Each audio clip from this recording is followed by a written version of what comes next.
Itong banat and concern about mga quote-unquote elitista among the supporters of the Leni Robredo camp, I suspect a lot of it has to do with genuine frustration and genuine hope on the part of the supporters na sana maganda yung kampanya. Sana maganda yung kampanya. No? But even within that camp, within that community and that group, a lot of them see each other on social media. And the more they see each other on social media, the more they have flashbacks to Ocho Derecho and their own awareness and admission na baka naman tayo na naman yung nagbobolahan dito, di ba? We may all be, and then they see, wala kaming maramdaman sa nangyayari sa baba, quote-unquote, sa baba, no? And ang sabi ko naman, baka nga kasi nga nasa bubble kayo, kaya hindi nyo rin nakikita kung ano yung nangyayari sa baba. No? So I wanna ask you, meron ba nangyayari sa baba? Or yung nakikita natin sa social media, yun na yun?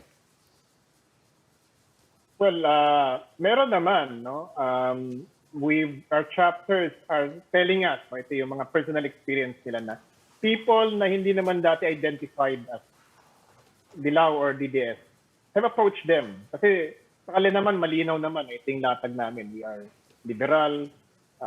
Lagi na namin sinabi sa kanila, wag tayo makipag-away, let's listen because that's the core value of being a liberal. You listen to the people. So ngayon, sinasabi nila sa baba, kanilang mga sariling mga komunidad, maraming lumalapit sa kanila, no? Vendor, tricycle driver, or honest, conversation na nababanggit nila si Leni. Yes. They've never identified themselves as Dilaw before, but now they want to join the pink movement.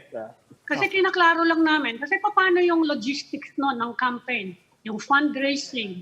Sabay-sabay ba kayo? Kanya-kanya ba kayo? Paano yun?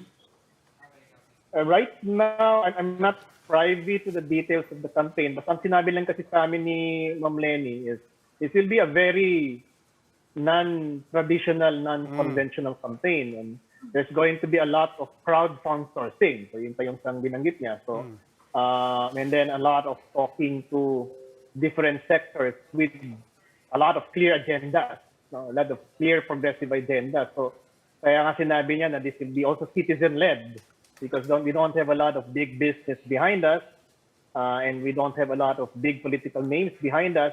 So, although andyan naman yan, but it's really going to be a citizen-led campaign. Yeah, but whenever the opposition says it will be a non-traditional campaign, again, even some of your supporters wins because they really wonder, well, Ocho Derecho was another example again, the most recent example of non-traditional. And for them, are you being overly romantic? On the one hand, trying to change government, but an even harder thing, trying to change politics. And so they ask, how traditional, on the other hand, are you willing to play? How down and dirty is this campaign also going to be? Are you capable of that? Are you going to be striking alliances at the local levels with mayors, even probably some ironic and probably even some unpalatable names? Even the question, for example, of a decentralized communication campaign. What does that mean for a lot of people? Where does the campaign strategy reside? For example, is it with the Liberal Party? Is it with Isang Bayan? Is it with a circle just close to Vice President Leni Robredo? But I guess the question is, on the other side, not so much what does a non-traditional campaign mean, but how traditional, on the other hand, are you also willing to play? Mm-hmm. Well, the campaign manager is Senator Bam Aquino. There's also a mix of being idealist and at the same time being pragmatic. No? We still have Kit Del Monte, a seasoned political veteran in Quezon City, also leading the ground forces. No? And presumably, kung maayos na yung alliance, we will have perhaps inputs also coming from the other political affiliations. No? Akbayan is helping us. Meron din silang campaign team. What's important right now kasi is Bam is the campaign manager. So siya yung magbibigay ng kumpas. But there are several agrupations, as I mentioned, no? Papasok mo dyan ang Sambayan, papasok mo dyan ang Akbayan. Kung tuloy yung usapan ng Makabayan, siyempre, kasama rin sila doon, no? sa pagpaplano.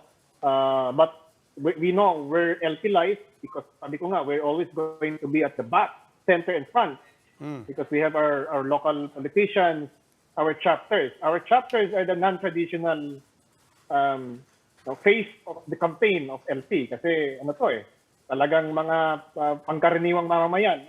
But we also have our local polls. And siguro in the next few days, we'll know about who among the political dynasties are still with us, no? Or the political groups who are still with us. Marami-rami naman. So, yun naman yung dating traditional approach of doing politics, no? The reason why Mom is saying that it's going to be different this time is because ang strength would be coming from organic forces, no? Yung talagang bigla na lang nagsulputan and they want to join the campaign. We know that in other countries, mostly in the West, of course, no? In the US and Europe, we have citizens-led campaigns, no? Wherein volunteers come in and then because of the strength of the voluntary movement, nanalo yung kandidato. But I agree, Robbie, we have to play it really smart because we are well aware of what happened with Ocho Derecho. We've really learned from that. And while we want to do something different because we want to change how the politics is done in the Philippines, and we feel if Mom wins, it's gonna really be a game changer when it comes to the culture of politics in the country. Pero yun nga, it's difficult. We really need to be better than what we did in 2019.